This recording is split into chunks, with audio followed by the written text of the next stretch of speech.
Maître, je te suivrai partout où tu iras. Seigneur, permets-moi d'aller d'abord enterrer mon père.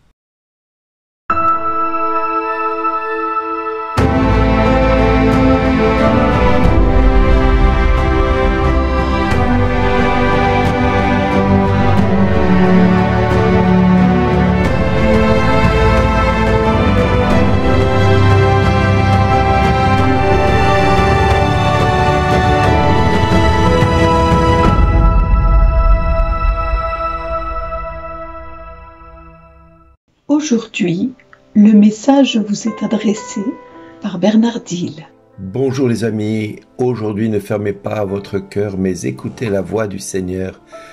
C'est par cet antième du psaume 94 que l'évangile va être proclamé en ce jour. Un évangile qui nous invite à suivre le Christ et à lui être fidèle. Seulement le Seigneur va nous préciser que le Maître n'a ni terrier comme les renards, ni comme les oiseaux du ciel. Mais le Fils de l'homme n'a même pas d'endroit où reposer sa tête. Et pour un autre, il lui dira « Suis-moi et laisse les morts enterrer leurs morts ». Nous voyons donc dans cet évangile un appel à suivre le Christ, quel que soit le prix à payer, qui n'est pas forcément toujours facile à accepter. Et c'est pour cette raison que le psaume que nous sommes appelés à dire, le psaume 49, nous invite à comprendre que nous sommes des fois rebelles à vouloir suivre le Seigneur comme il nous le demande. Rebelles parce que nous aimerions que Dieu fasse à notre manière ce qui nous plaît. Des fois, nous exigeons de Dieu qu'il agisse dans notre vie de telle ou telle manière et nous sommes persuadés qu'en exigeant ça de lui, il va nous le donner parce que, voilà, il est notre Dieu et que, quelque part, nous croyons qu'il est bon, donc il va faire exactement ce qu'on lui demande. Sauf que le Seigneur a un plan d'amour qui est différent et il agit toujours promptement au moment opportun. Il faut jamais oublier cela. Et au moment opportun, c'est pas forcément comme nous on l'a désiré.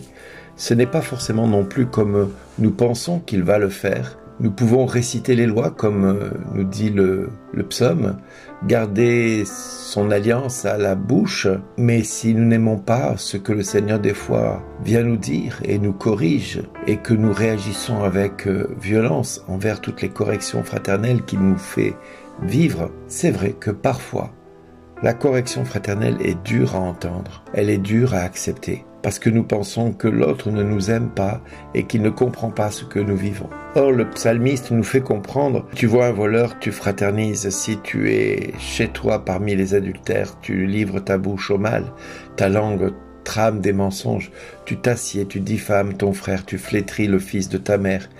Voilà ce que tu fais. Alors le Seigneur gardera-t-il le silence? Penses-tu que je suis comme toi? Je mets cela sous tes yeux et je t'accuse. C'est un mot fort. Comprenez donc, vous qui oubliez Dieu, sinon je frappe et pas de recours. Qui offre le sacrifice d'action de grâce, celui-là me rend gloire. Sur le chemin qu'il aura pris, je lui ferai voir le salut de Dieu. Mais voilà. Il faut rentrer dans cette action de grâce. Un sacrifice d'action de grâce, c'est-à-dire louer le Seigneur même quand on n'en a pas envie. Rendre grâce à Dieu même quand on n'a pas envie de faire cela. Rendre grâce à Dieu parce que c'est la seule chose qu'il nous invite à faire. C'est tout au long des psaumes, il ne cesse de dire dans ces psaumes comment le louer parce que Dieu se tient au milieu d'un peuple en louange et il se complaît à agir promptement envers ceux qui sont toujours dans la louange et l'action de grâce. Alors des fois, on n'a pas envie de le louer et non, c'est pas juste ce que je vis, c'est trop dur ce que je vis, ce que j'endure. C'est vrai, c'est la réalité et personne ne dira le contraire, même pas Dieu ne dira le contraire. Mais regarde ce que le Fils a vécu. Eh bien, il dira, Père, je te remercie d'avoir caché cela aux sages et aux puissants et de l'avoir révélé aux tout petits et aux pauvres. C'est-à-dire que parfois même, ce que Dieu nous fait voir, nous n'avons pas envie de l'entendre parce que cela nous semble inhumain et pourtant c'est par là qu'il veut nous faire passer pour que nous comprenions que dans ce passage-là vient le salut, vient l'éternité, vient la délivrance ou la guérison. Seulement voilà, nous pensons bien mieux que Dieu, nous savons bien mieux que Dieu ce qu'il y a lieu de faire ou pas. Et quand nous agissons comme ça, Nous sommes vraiment dans un égoïsme démesuré, dans un orgueil démesuré, et nous dictons à Dieu comment il doit faire et nous lui demandons des comptes s'il n'a pas fait comme nous voulions. Et oui, c'est malheureusement bien souvent le cas. Quand nous souffrons, nous exigeons de Dieu certaines choses. Or Dieu n'est là pour rendre de compte à personne, il est là juste pour faire la volonté de son Père qui est dans les cieux. Et quelle est la volonté de son Père qui est dans les cieux? Eh bien, je vous invite à méditer ce mystère puissant et qui a été caché aux puissants, qui a été révélé aux tout petits et aux faibles. Oui, l'évangile du salut est annoncé aux pauvres et aux malades, aux pécheurs et aux personnes indignes, pas aux bien portants et à ceux qui sont guéris.